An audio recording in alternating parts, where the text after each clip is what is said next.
berlatar belakang sejarah Kesultanan Mataram, menggetarkan, mendebarkan, menggelorakan semangat, cinta, dan perjuangan umat manusia yang ingin menyibak misteri kehidupan ini. Cerita ini ditulis dan diolah oleh Bu Nergis Muriono, pengarah cerita dan naskah Agung Bahrodi, ilustrasi musik Haris Sabar, teknik dan montase Jamie Mumu, dengan sutradara Ferry Fadli.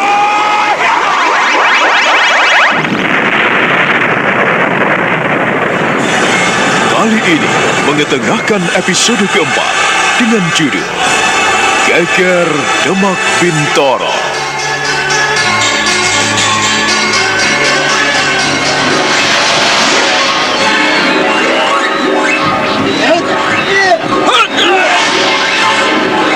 Pangeran Singosari dengan gencar menyerang Adipati Panjar yang semakin berlepotan menahan serangan-serangannya. Tangan kanannya yang telah patah dan berdarah kini tak mampu berbuat apa-apa. Dengan tangan kirinya dia memegang pedang. Dia tidak bisa bertahan. Mereka saling menyerang, namun kini Adipati Panjar dalam keadaan mengenaskan. Lehernya nyaris terbabat pedang Pangeran Singosari yang amat tajam.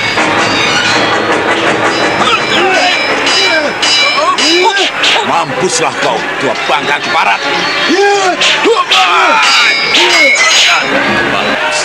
Sekarang pedangmu terlepas, Paman Panjar, dan aku tidak akan membiarkanmu lolos. Pedangku akan mengakhiri petualanganmu. Ayo, ayo, mau kemana kau? Aku benar-benar akan mengakhiri hidupmu, Adipati Panjar. Aku tidak akan pernah mengampunimu, karena kau telah membantu pemberontak.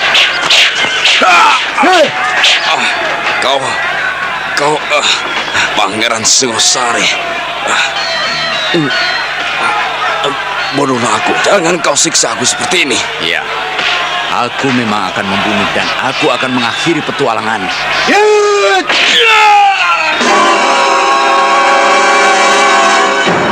Dengan sekali sabetan pedangnya yang amat tajam, maka kepala Adipati Panjar pun putus dari tubuhnya. Darah pun muncrat dari lehernya yang terpapas. Tubuhnya terhempas di semak dan rerumputan. Pangeran Singosari memperhatikan pedangnya yang berlumuran darah, dan dia kembali menerjang turun ke medan peperangan dalam kancah pertempuran yang makin dahsyat.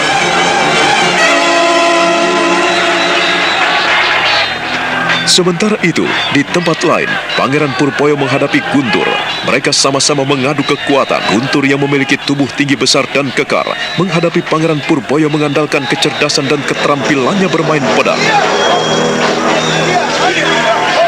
Mereka saling menerjang dan saling membabatkan pedang. Kilatan-kilatan cahaya pedang sangat menyilaukan. Benturan-benturan senjata tajam itu menimbulkan percikan-percikan api yang mengerikan sekali. Pangeran Purboyo mencecar hebat, namun Guntur pun tak kalah hebat. Dia melenting, melompat, menghindar ke kanan ke kiri. Sabetan-sabetan pedang Pangeran Purboyo. Bahkan pedangnya yang sangat tajam seringkali mengenai sasaran, sehingga beberapa bagian pakaian Pangeran Purboyo robek.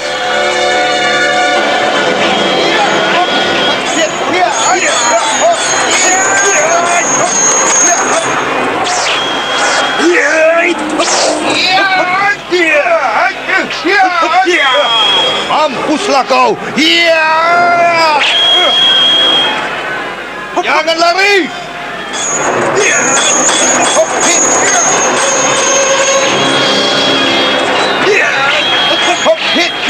Satu sama lain ingin membunuh dan ingin menghancurkan. Tetapi kedua-duanya pendekar yang amat tangguh. Guntur dan Pangeran Purboyo saling menghantam, saling membabat. Pangeran Purboyo melakukan taktik mundur dan terus mundur, mencari tempat berlindung yang lebih baik. Sementara Guntur tidak memberikan kesempatan.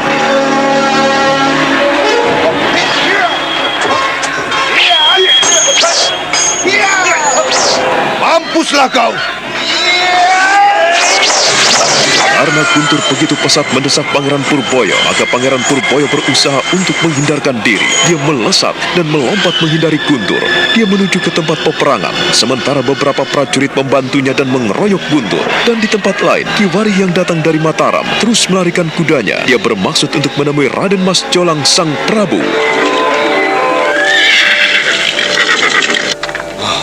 Mengapa kau ada di sini, Wari? Hah? Bukankah ini di medan pertempuran? Mengapa kau datang di tempat perlindunganku? Ampunkan hamba, Kanjeng Sinuwun. Hamba bermaksud untuk membantu Kanjeng Sinuwun. Ini adalah pekerjaan para prajurit. Kau tidak perlu turun ke medan peperangan. Kau jangan mengorbankan dirimu. Tugas dan kewajibanmu di istana masih banyak. Ampunkan hamba, Kanjeng Sinuwun. Nampaknya peperangan semakin mengerikan. Kalau hamba tinggal diam di istana, hati hamba rasanya tidak lega. Tetapi aku tidak mengizinkanmu, Wari. Ku minta kau segera kembali ke Kerapyak, atau kau kembali ke istana. Aku ingin kau merancang kolam untuk buaya. Bagaimana? Apakah sudah kau kerjakan dengan baik? Ampunkan hamba, Kanjeng Sinuwun. Untuk rencana pembuatan telaga bagi buaya-buaya, semuanya sudah hamba selesaikan. Tinggal pelaksanaannya saja. Untuk itu ku minta kau segera kembali ke Mataram. Kau jangan ikut perang. Aku tidak ingin kehilangan kamu. Lekaslah. Lekaslah kembali ke Mataram, Wari. Tapi Kanjeng Sinuwun, Aku tidak ingin berbantah-bantahan kepadamu. Segeralah pergi. Aku tak ingin kau ikut berperang. Ki Warih menghaturkan sembah di hadapan Sang Prabu, lalu mundur dari hadapan Sultan Mataram itu. Dia bukan kembali ke Mataram, tetapi segera melolos akar mimang yang ia simpan di pelana kudanya. Akar mimang itu ia keluarkan dari dalam bumbung bambu. Kemudian dia mengenakannya sebagai ikat pinggang. Pada saat itu pula, sekonyong-konyong tubuh Ki Warih lenyap. Akar mimang adalah sebuah akar pohon yang dapat membuat siapapun yang memakainya menjadi orang sakti mandraguna, bisa menghilang bagaikan siluman. Jin, demit, dan setan tidak mungkin mampu melihat manusia yang sudah mengenakan akar mimang. Demikianlah, mulai saat itu, Ki Warih bukannya mengindahkan titah Sang Prabu, tetapi dia tetap berada di medan peperangan, mengamati peperangan yang makin dahsyat antara prajurit-prajurit Mataram melawan prajurit Demak Bintoro. Pengecut! Kemana Purboyo? Dia ternyata tidak berani menghadapiku. Kalau saja tidak lari, kau akan mampus di tanganku. Bagaimana, Kakang? Keadaan bisa berbalik. Aku khawatir apabila kawan-kawan kita makin terdesak. Lihatlah, prajurit-prajurit Mataram semakin banyak. Kau jangan takut, Nandoko. Kita harus tetap maju. Orang-orang Mataram pengecut. Mereka tidak berani menghadapiku. Pangeran Purboyo kalau tidak lari, sudah aku bunuh. Tetapi mereka mengadakan siasat untuk mundur dan memukul, Kakang. Kita harus hati-hati. Ayolah, kita gebuk terus. Berikan aba-aba pada anak buah kita agar mereka terus menyerbu. Serbu! Ayo, serang terus! Serang orang-orang Mataram!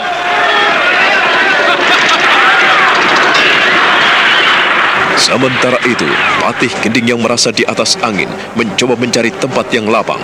Dia memang dendam sekali pada Pangeran Mangkubumi. Adegan kejar-mengejar pun kini sampai di sebuah tempat yang cukup luas, di mana ada padang rumput yang dikelilingi oleh pohon-pohon yang lebat.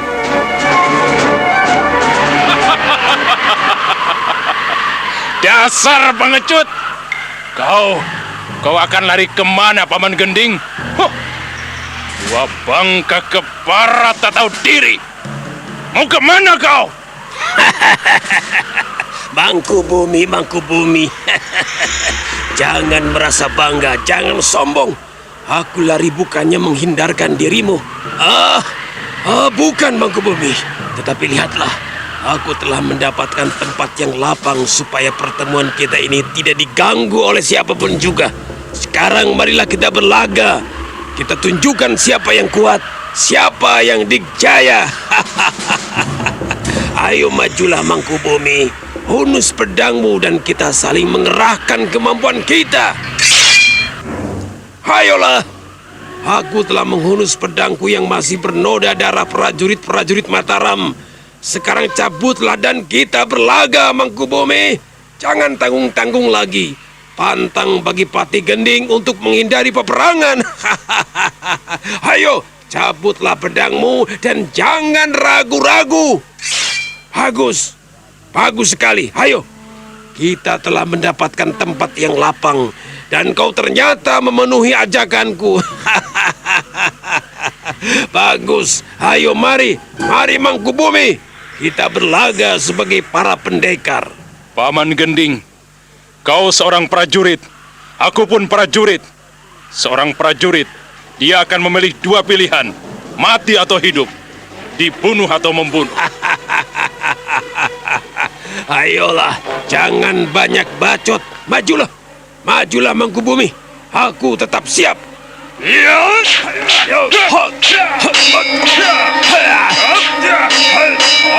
Hempuslah kau!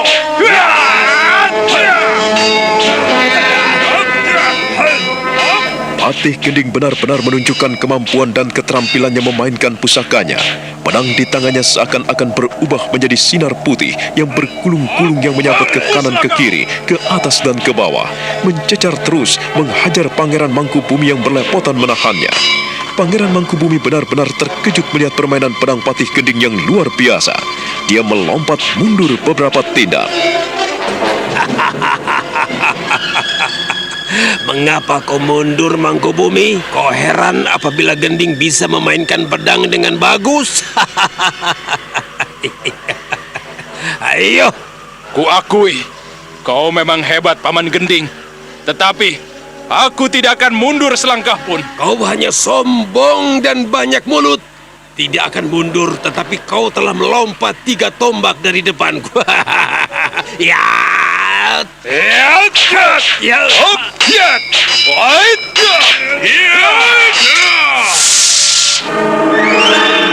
Patih Gending terkejut sekali ketika pedangnya membentur sebuah benda keras sekali. Dan ketika dia membuka matanya lebar-lebar, maka di depannya telah berdiri seorang lelaki tua.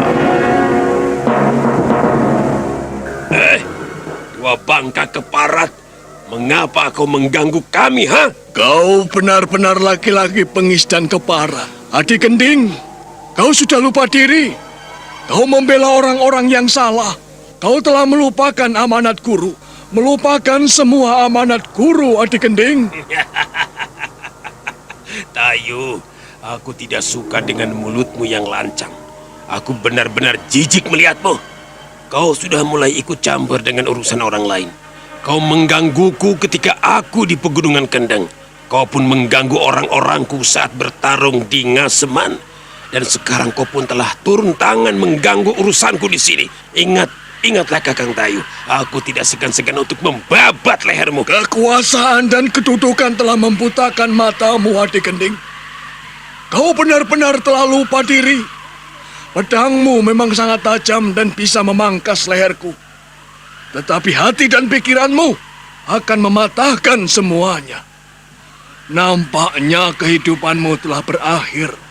Dan sinar wajahmu pun telah menunjukkan akhir dari hidupmu. Keparat kau. Ya.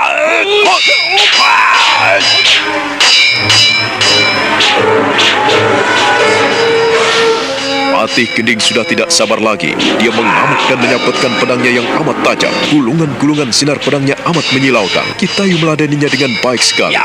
Orang tua itu dengan lincah dan ringan sekali melompat-lompat, melenting-lenting, dan berjumpalitan di udara. Dia mengakui kemampuan bermain pedang adik seperguruannya itu semakin tangguh dan luar biasa. Beberapa kali sabetan pedang Patih Gending hampir membabat lehernya.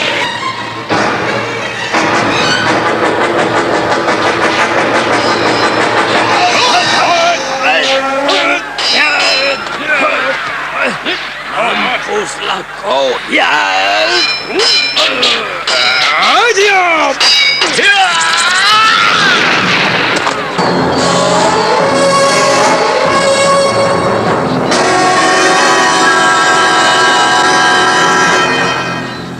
Kitayu terkejut sekali ketika muncul seorang pemuda tinggi besar di depannya. Pemuda itu telah melontarkan tenaga dalamnya hingga dapat mematahkan serangannya yang dilancarkan pada Patih Gending. Dan dia tidak asing lagi dengan pemuda itu. Dia pun tersenyum menyeringai sambil menyilangkan kedua tangan di dadanya. Oh, rupanya kau Kolocok. Ingatanmu cukup tajam, lelaki tua. Eyang Tayu, seharusnya kau tidak perlu ikut campur urusan kami. Mengapa kau datang juga di tempat ini? Aku tidak akan pernah membiarkan kebatilan melanda dunia. Aku tidak akan membiarkanmu mengobrak-abrik Mataram. Dan komplotanmu itu pun akan kubabat habis. Bagus, bagus sekali. Eyang Tayu, Ternyata kau masih memiliki taring. Tetapi kau jangan sombong apabila bisa mendesak Paman Gending. Hadapilah aku, Kala Cokro. Bersamaan dengan itu, Kala Cokro menyilangkan kedua tangannya di depan dada, lalu mendorongnya perlahan-lahan dan bergetar hebat. Bibirnya komat kamit mendesis-desis membaca mantra.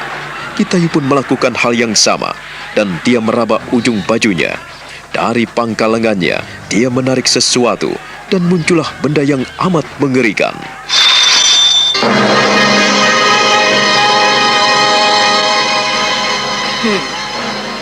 Keluarkanlah kemampuanmu. Aku akan menghadapinya. Nampaknya senjata rahasiamu itu luar biasa, Yang Tayu. Dan aku tidak akan membiarkanmu hidup. Aji Cokro Geni!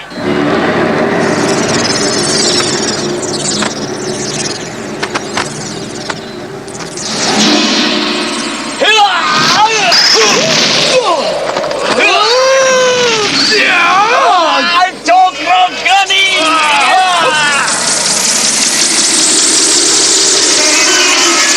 Dalam beberapa saat kemudian, terjadilah pertarungan yang hebat. Kala Cokro melontarkan ajian Cokro Geninya yang berupa lingkaran-lingkaran bola api yang menghantam ke tubuh Kitayu. Tetapi Kitayu yang telah menghunus Kiai Pedang Kangkam sudah memiliki benteng yang amat kuat. Ia bisa menangkis serangan-serangan itu, hingga serangan Kala Cokro pun membentur udara kosong. Pohon-pohon yang terkena serangannya roboh berantakan. Sementara itu, Pangeran Mangkubumi telah mengejar Patih Gending, dan mereka pun kembali bertarung semakin seru.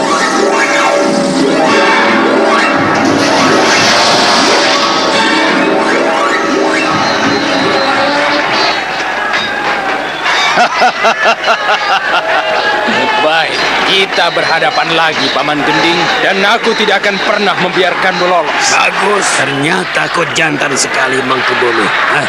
Dan aku tidak takut menghadapi orang-orang sepertimu. Kalau tidak ada Kakang Tayu, kau sudah mampus di tanganku.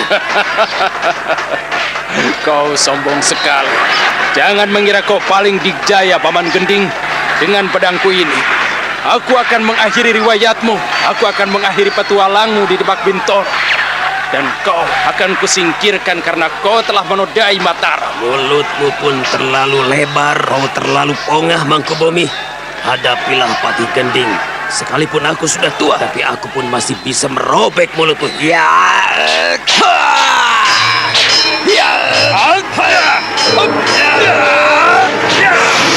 Perkelahian antara Patih Gending dan Pangeran Mangkubumi makin sengit.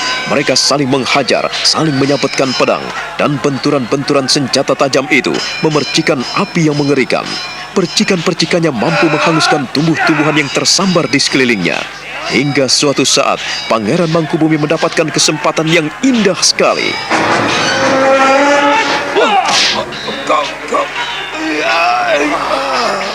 Sekarang kau boleh sombong. Kakimu telah robek, dan aku akan memenggal lehermu.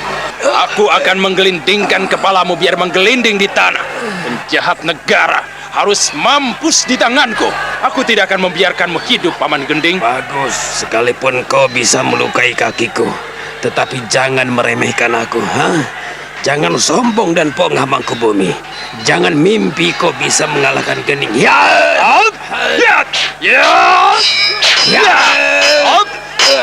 Awas kau, mampuslah kau.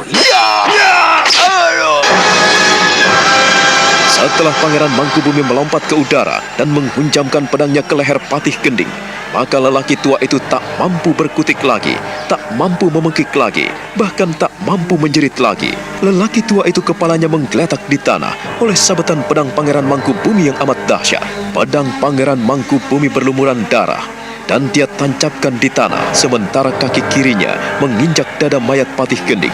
Dari penggalan pedang di leher itu, maka muncratlah darah berhamburan kemana-mana. Tangan dan kaki Patih Gending berkelojotan di tanah.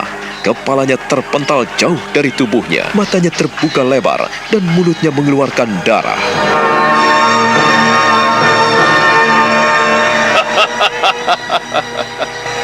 Aku tidak akan pernah membiarkan orang-orang pongah sepertimu.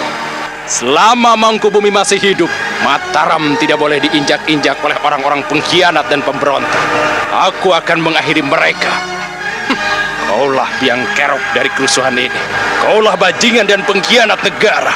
Diberi kedudukan, tetapi kau salah gunakan. Tamatlah riwayatmu, Paman Gending. Semoga Gusti Yang Maha Agung mengampuni. Pangeran Mangkubumi menjejak dada mayat Patih Gending, dan muncratlah darah dari leher yang terputus. Sementara tak jauh dari Pangeran Mangkubumi berdiri Kolo Cokro dan Kitayu masih bertarung hebat. Mereka masing-masing ingin merumpuhkan, dan mereka ingin menghancurkan satu sama lain. Kolo Cokro masih mengobrol dengan ajian-ajian cokro geninya yang mengerikan dan dahsyat sekali. Tumbuh-tumbuhan dan rerumputan yang ada di sekelilingnya telah hangus terbakar. Tetapi Kitayu bukanlah lawan tanding yang enteng.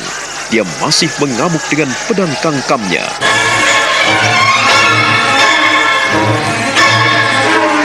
Perkelahian mereka semakin seru, dan di luar dugaan mereka, ada seseorang yang mengintip dan makin mendekati pertarungan itu. Ia tak lain adalah Ki Warih yang ingin membalas dendam akan sakit hatinya pada Kolo Cokro. Ia kini bertolak pinggang, namun tak seorang pun mampu melihat kehadirannya, karena dia telah mengenakan akar mimang, yaitu sebuah akar pohon yang membuat orang sakti bagaikan siluman.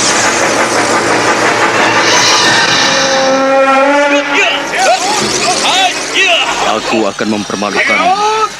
Aku akan memotong auratmu, Kolo Cokro. Jangan mengira kau sakti mandraguna.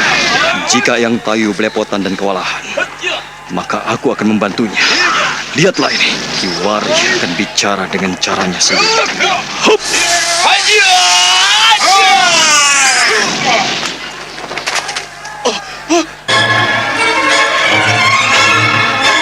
Kolo Cokro terkejut sekali ketika pakaian atasnya sobek dari atas ke bawah. Matanya melotot. Kitayu pun ikut kaget karena dia sendiri tidak merasa mencampakkan pakaian lawannya. Kitayu memperhatikan Kolo Cokro yang mulai beringas dan mengerikan. Siapa yang merobek pakaianku? Siapa? Siluman! Muncullah kau! Muncullah kau! Tampakkan dirimu! Jangan bersifat pengecut! Kau Kitayu! Tayu! Ternyata kau memanfaatkan siluman-siluman peliharaanmu. Kau manusia iblis! Tidak ada maling yang mengakui dirinya maling. Kau adalah bajingan yang berteriak bajingan pada orang lain. Kalau Cokro, sembarangan kau buka mulut di hadapanku. Pedang kangkam ini akan menghabisi riwayatmu. Kau terlalu sombong. Kau merasa dikdaya. Kau adikang adikung dan adik kuno. Kitayu tidak akan membiarkan orang-orang yang pongah. Kau adalah perusak tatanan hidup di bumi Mataram. Dan aku tidak akan rela apabila Mataram diinjak-injak oleh para pengkhianat dan pemberontak. Kitayu tidak akan membiarkan orang-orang sepertimu menginjak bumi Mataram.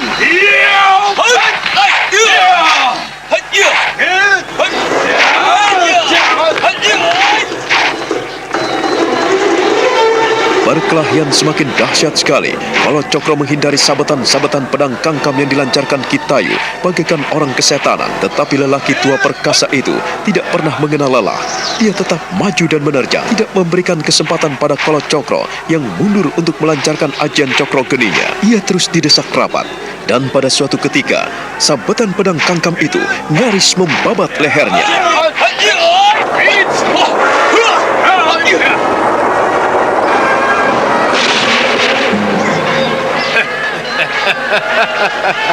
Jangan mundur, Kolo Cokro. Jangan mundur.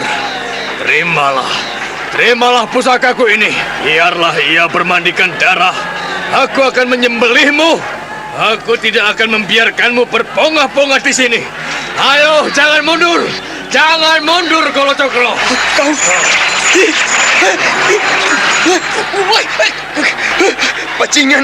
Bajingan kau Kitayu. Jangan menggunakan setan dan siluman. Jangan menggunakan demit di sini. Kau telah merobek-robek pakaianku hingga aku hampir telanjang. Aku memang akan menelanjangimu, Kolo Cokro. Aku akan membuatmu malu di depan orang-orang Mataram. Bahkan orang-orang pun akan mentertawakanmu. Gila, demit, setan parayangan, muncullah. Hadapi Kolo Cokro. Jangan bermain kucing-kucingan. Setan alas, munculkanlah dirimu. Oh, Kitayu, jangan menggunakan demit-demit elek. Jangan menggunakan setan parayangan untuk memalukan orang. Kau memang layak dipermalukan, Kolocokro. Kau memang pantas dibikin malu di depan orang-orang Mataram. Kitayu, kalau kau tidak menghentikan perbuatan iblis-iblismu dan demit-demitmu yang kau suruh merobek pakaian, maka aku tidak segan-segan untuk membunuhmu. Jangan hanya omong besar, Kolocokro. Jangan hanya besar mulut. Kalau kau ingin membunuhku, ayo bunuhlah. Kitayu tidak akan pernah mundur menghadapi siapapun. Ayo majulah. Sejak tadi kau ingin membunuhku. Sejak tadi kau ingin menghancurkan Kitayu. Tapi sekarang ayo. Kitayu telah membuka dada lebar-lebar. Pilih kepalaku, dadaku, atau apapun dari bagian tubuhku. Pilihlah yang empuk atau yang keras. Ayo. Aku sudah tua, Kolocokro. Aku sudah bosan untuk hidup di dunia ini. Kalau kau ingin mengambil nyawaku, aku berikan semuanya. Kitayu tidak akan pernah menyerah. Kau bersama demit-demit elek. Aku akan mengakhiri petualanganmu, Eyang Tayu. Mentang-mentang kau punya banyak siluman, lalu kau ingin mempermalukan aku. Haji Cokro Geni.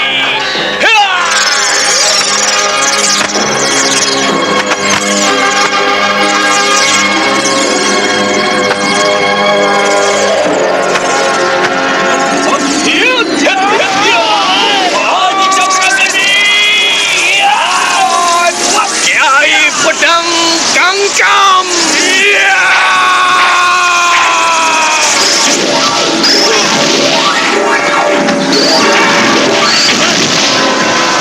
Kolocokro semakin membabi buta. Dia mengamuk dan melontarkan ajian Cokro Geni ke sana kemari. Tetapi tangkisan-tangkisan Kitayu yang menggunakan pedang kangkam itu pun luar biasa. Kitayu mampu menangkis dengan hebat. Benturan-benturan ajian Cokro Geni yang dilontarkan Kolocokro mengenai udara kosong. Bahkan pohon-pohon di sekeliling yang terkena hajaran ajian Cokro Geni itu menjadi korbannya.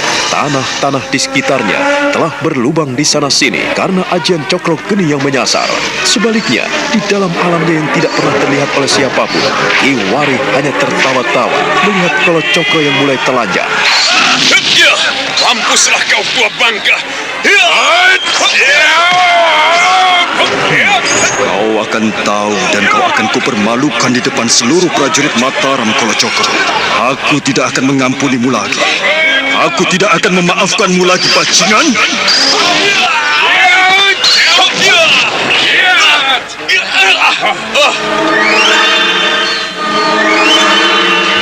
Kolocokro terkejut sekali ketika tiba-tiba seluruh pakaian yang menempel di tubuhnya kini lenyap. Seluruh pakaiannya kocak masai dan terlepas dari badannya. Kini Kolocokro dalam keadaan telanjang bulat. Dengan tangan kirinya, dia menutupi auratnya. Sementara tangan kanannya masih menyelang di dada untuk menekan ajian Cokro Geni. Kitayu terbengong-bengong. Dia juga tidak percaya apa sebetulnya yang telah dialami oleh musuhnya. Laki-laki edan, kau benar-benar gila. Kaulah yang sinting, memberontak, kau telanjang bulat di depanku. Kau sudah gila, kaulah yang edan. Kitayu, aku tidak akan melupakan. Kau telah mempermalukan aku. Jangan curang, Kitayu. Ayo suruhlah keluar siluman-siluman yang telah mengeroyokku. Kau telah dibantu oleh demit, setan parayangan dan jin. Mereka telah mengoyakkan pakaianku hingga aku telanjang. Dan aku tidak akan membiarkanmu hidup. Haji Kolocokro, Cokro Geni.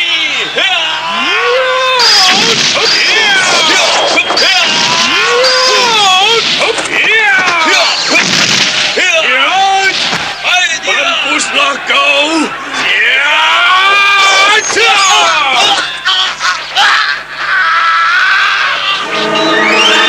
Kolocokro melompat 3 tombak dari depan Kitayu. Dia tidak percaya bahwa auratnya telah lepas, terbabat oleh sebilah pedang. Tetapi aneh, dia tidak melihat pedang Kitayu berlumuran darah. Kitayu pun terbelalak melihat aurat Kolocokro yang terlepas dari badannya. Darah bercucuran dan muncrat ke sana kemari. Kolocokro sungguh malu dan merintih kesakitan menahan auratnya yang telah putus. Sementara itu, di alam siluman, Ki Wari hanya tertawa-tawa menyeringai karena balas dendamnya kini telah terobati. Sekarang mampuslah kau. Aku telah memutuskan auratmu. Bajingan keparat yang telah menghancurkan rumah tanggaku. Kini kau akan mampus. Kini kau tidak mampu mengumbar hawa nafsumu lagi, Kalacakra. Aku telah puas membuatmu menderita seumur hidup. Kau tidak akan pernah mengganggu istri orang lagi. Selamat mengembara dengan auratmu yang buntung, Kalacakra. Kau benar-benar laki-laki bajingan, tua bangga keparat. Kau telah memotong auratku. Kalacakra, alat kelaminmu telah putus. Pantas bisa untuk menjadi raja pelut. Tapi aneh, siapa yang telah memotong auratmu? Sedikit pun pedang kangkam tidak menyentuh tubuhmu. Seandainya menyentuh pun tidak mempan. Tetapi siapakah sebetulnya yang ada di balik semua ini? Siapa yang merobek-robek pakaianmu? Dan siapa yang mempermalukanmu? Kisanak, nampakkanlah dirimu. Siapakah kau sebenarnya? Kalau engkau manusia, siapakah namamu? Dan munculkanlah wujudmu. Apabila kau setan, demit atau jin pelayangan, tolong nampakkanlah wujudmu di depanku. Aku sungguh tidak suka dengan permainanmu yang tidak kesatria. Kau telah ikut campur dalam pertarunganku melawan Kalacakra. Kau telah memutus auratnya dan ia pergi dari hadapanku dengan malu. Kitayu menoleh ke kanan ke kiri, melihat ke atas dan memeriksa daerah sekeliling di mana tempat dia bertarung melawan Kalacakra. Tak ada siapapun, tak ada jawaban. Yang ada hanyalah bangkai Patih Gending yang sudah kaku dengan darah yang mulai mengering. Sementara pakaian Kalacakra yang koyak dan auratnya yang terlepas tinggal di atas tanah. Dia tidak melihat seorang pun di sana. Kemudian Kitayu memeriksa pedangnya sekali lagi. Tiada noda darah. Kemudian dia melekatkan pada lengannya. Maka pusaka itu pun lenyap, menyatu dalam tubuhnya. Perlahan-lahan dia bersidakap dan menyilangkan kedua tangannya di depan dadanya. Matanya terpejam, bibirnya komat kamit membaca mantra. Di sana aku mohon nampakkanlah dirimu.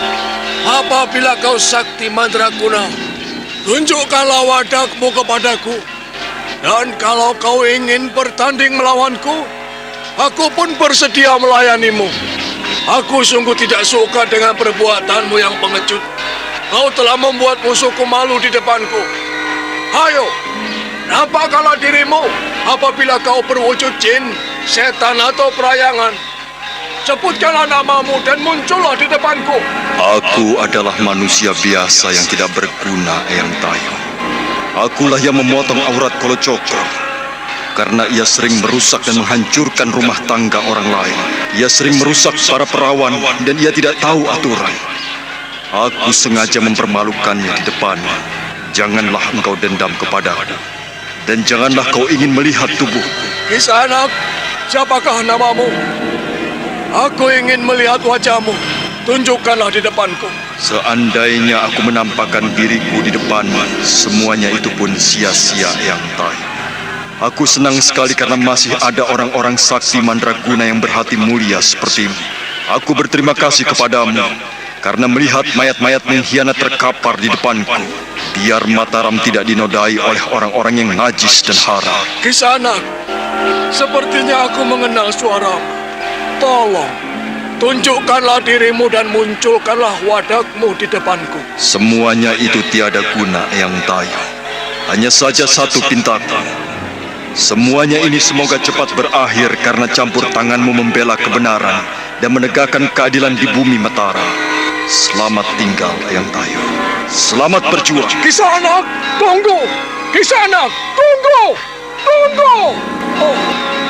Wari! Wari! Tunggu, Wari!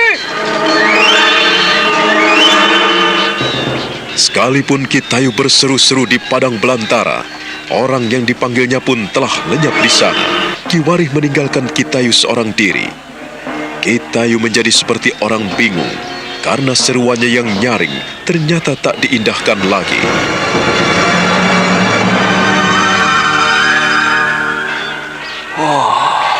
Aku tidak salah dengar. Aku tidak salah dengar. Dia adalah Warih. Aku mengenal suaranya. Kakang Wulung. Benarkah dia Warih anakmu? Kurasa kau tidak pernah memiliki ilmu seperti itu. Dari mana anakmu memperolehnya? Oh, Warih. Mengapa tidak mau menemuiku? Tentu saja kau akan senang. Dan aku akan mempertemukan dirimu dengan putramu yang kini ada padaku, Aji Sukmo. Kau memang akan menjadi pendekar besar, cucuku. Baiklah, baiklah. Jika bapakmu tidak mau bertemu denganku, barangkali masih banyak pekerjaan yang harus dihadapi. Ya, aku pun harus menghadapi bajingan-bajingan lain yang malang melintang di tengah pertempuran ini. Pertempuran panjang ini harus segera berakhir. Harus segera berakhir.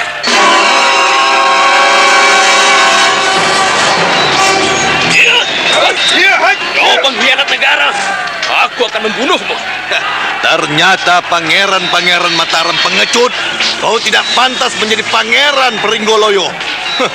Majulah kalian berdua. Purboyo, Pringgoloyo, majulah.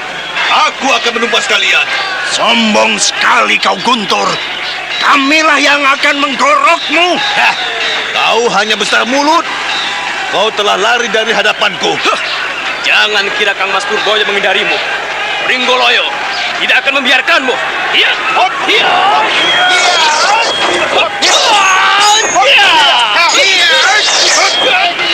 Iya. Jangan kabur, bajingan! Karena menyadari keadaannya yang terkepung, maka Guntur tidak mengindahkan lagi seruan Pangeran Purboyo, Pangeran Pringgoloyo, dan Pangeran Juminah yang mengepungnya. Dia melenyapkan diri, dia lari dari medan peperangan. Prajurit-prajurit Demak Bintoro dan prajurit Mataram bergelimpangan menjadi mayat. Mayat-mayat bergeletakan di sana-sini. Ada yang tertusuk tombak, ada yang terpisah kepalanya, ada yang tertusuk oleh mata panah, dan berbagai macam luka-luka di tubuh mereka. Beberapa ekor kuda pun nampak terluka parah dan tak mampu menggerakkan tubuhnya. Mayat-mayat bergelimpangan di sana-sini. Banjir darah melanda Demak Bintoro. Dia melarikan diri. Kita tidak perlu mengejarnya. Tapi kita harus membuatnya mampus. Kita tidak akan pernah membiarkan orang-orang Demak Bintoro hidup. Kita harus tumpas habis pengkhianat-pengkhianat negara. Tidak, kita harus mengurusi yang lain. Kita harus menangkap Kang Mas Kajuron. Itulah tugas kita yang utama. Ayo, kita mencarinya. Kita mencari di mana dia sembunyi. Itu dia. Oh, Kang Mas Puger dikejar Kang Mas Joyorogo. Ayo, kita kepung. Kita kejar dia. Pangeran Purboyo, Pangeran Pringgoloyo, dan Pangeran Juminah terus mengikuti Pangeran Puger yang melarikan kudanya dengan kencang. Sementara Pangeran Joyorogo pun mengejar Pangeran Puger yang terus membalelo. Mereka bertempur terus habis-habisan di atas punggung kuda. Pertempuran makin seru ketika Pangeran Puger dikeroyok prajurit-prajurit Mataram. Mereka tidak menggunakan senjata sebab mereka menginginkan Pangeran Puger hidup-hidup. Anggap dia hidup-hidup. Jangan biarkan dia lolos. Hukum, perketat barisan. Jangan biarkan dia meloloskan diri. Ayo, cepat angkat dia. Jangan biarkan dia meloloskan diri.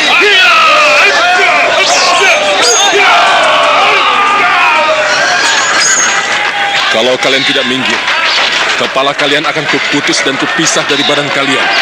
Ayo, majulah. Mengapa kalian tidak berani menyerangku? Ayo, tangkaplah aku. Majulah satu persatu. Atau kalian maju bareng. Royoklah Puger. Royoklah Kentaro Kajuron. Dan aku akan membinasakan kalian. Menyerahlah kau Kental Kajuron. Kalau kau tidak mau menyerah, maka kau akan mati. Balik Mangkubumi. Aku tidak akan pernah membiarkan orang-orang yang tidak berhak duduk di singgasana Istana Mataram. Kental Kajuron, turunlah dari kudamu dan menyerahlah. Kalau kau tidak mau menyerah, maka kau akan dipermalukan di Mataram. Kami akan menangkapmu hidup atau mati.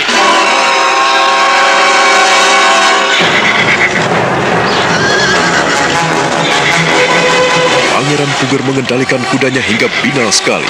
Dia memain-mainkan pedangnya yang berkilat-kilat tajam dan bernoda darah. Sementara saudara-saudaranya yang lain mengepungnya. Dan para prajurit Mataram yang telah menggebuk prajurit Demak kini membantu mengepung Pangeran Puger. Mereka ingin menangkap hidup-hidup. Pangeran Mangkubumi sudah tidak sabar lagi untuk menangkap Pangeran Puger Kental Kajuron. Nah, apakah Pangeran Puger akan tertangkap? Saudara pendengar, silakan menunggu seri berikutnya dalam serial Wahyu Astabrata ini. Sampai jumpa.